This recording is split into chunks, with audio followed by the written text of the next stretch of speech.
Good morning সবাইকে। সবাই কেমন আছে? আশা করি সবাই খুব ভালো আছে। আমরাও কিন্তু ভালো আছি। তো এখন বাজে হচ্ছে সকাল ৭টা, কিন্তু আকাশের অবস্থাটা দেখো, মনে হচ্ছে যে এখন সন্ধ্যা হয়ে গেছে।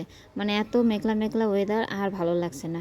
তো মেঘলা মেঘলা ওয়েদার, বাবাও ঘুমাচ্ছে, মেয়েও ঘুমাচ্ছে। তো ভাবলাম যে না, আমি একটুখানি সেলাইটা করে নিই, কেন কি আমার সেলাইয়ের একটু কাজ ছিল। তো সেই জন্য কিন্তু আজকে সকালেই আমি মেশিনে বসে পড়েছি সেলাই করার জন্য। আর সেলাইটা কিন্তু আমার অনেক আগে থেকে শেখা, মানে সেলাইটা আমি বিয়ের আগেই শিখেছি। তো সেলাই আগে আমি করতাম, অনেকটাই সেলাই করতাম, তারপরে সেলাই শেখাতামও, কিন্তু এখন আর সেরকম মেয়ের জন্য সময় হয়ে ওঠে না। সেজন্য কিন্তু সেলাই এখন খুব কম করা হয়, মানে অল্প স্বল্প মানে যেটুকু না করলে না, যেটুকু মানুষের ছাড়ে না সেটুকুই আমি করে দিই সবাইকে।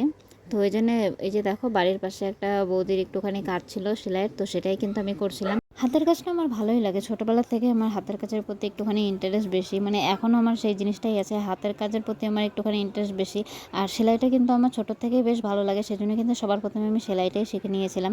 তো সেলাই শেখার পরে কিন্তু সেলাইটা আমি অনেক দিন করেছিলাম, কিন্তু এখন বললাম না যে মেয়ে হওয়ার পর থেকে আমার একটুখানি সেলাইটা একটু কম হয়, কেন কি মেয়েকে নিয়ে মেয়ের পিছনে টাইম দেওয়া, তারপরে সেলাই, আর তারপরে তোমরা জানো যে আমি রিসেন্ট ব্রাইডাল মেকআপটা শিখেছি, তারপরে নেল এক্সটেনশন, বিউটিশিয়ান, সবটাই কিন্তু আমার কমপ্লিট হয়ে গেছে।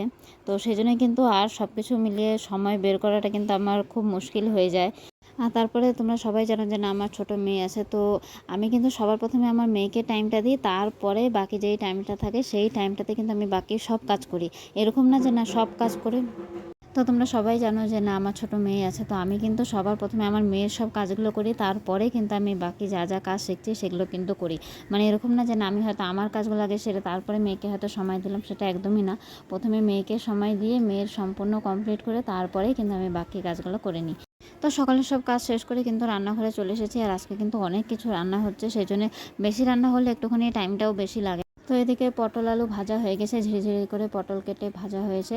আর এদিকে হবে হচ্ছে পটল পোস্ত। পটল ভাজাটা কিন্তু হয়ে যাচ্ছে, তো পোস্তটা কিন্তু ভেজানো আছে, ওইটা কিন্তু বাটবে শস্য আর পোস্ত দিয়ে।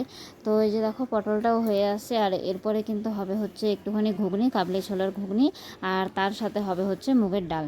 তো এগুলো রান্না হবে। আর কালকে হচ্ছে মা বিপত্তারিণীর পুজো, তো সেই জন্য কিন্তু আজকে মাছ টাছ কোনো কিছু নিল না, আজকে কিন্তু সব একদম নিরামিষের মতন।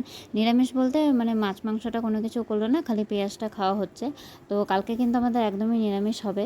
তো কালকে আমাদের বাড়িতে পুজোও হবে ছোট্ট করে। তো রান্না শেষ করে কিন্তু পুজোর ঘরে যেতে হবে। পুজো সকালেই হয়ে গেছে, কিন্তু কালকে যেহেতু একটুখানি মা বিপত্তারিণীর পুজো হবে, সেই জন্য কিন্তু পুজোর বাসনগুলো একটুখানি ধুয়ে মুছে সব পরিষ্কার করে রাখতে হবে। তো দেখো, বাসন টাসন ধোয়া হয়ে গেছে, আর বাবার কিন্তু সব বাজার করে আনাও হয়ে গেছে। দেখো, বাবা কিন্তু সব বাজার সুন্দর করে নিয়ে চলে এসেছে, এখন কালকে পুজো হবে। তো আজকের মতন ব্লগটা এখানেই শেষ করলাম, দেখা হবে আগামীকাল বিপত্তারিণীর পুজোর দিন।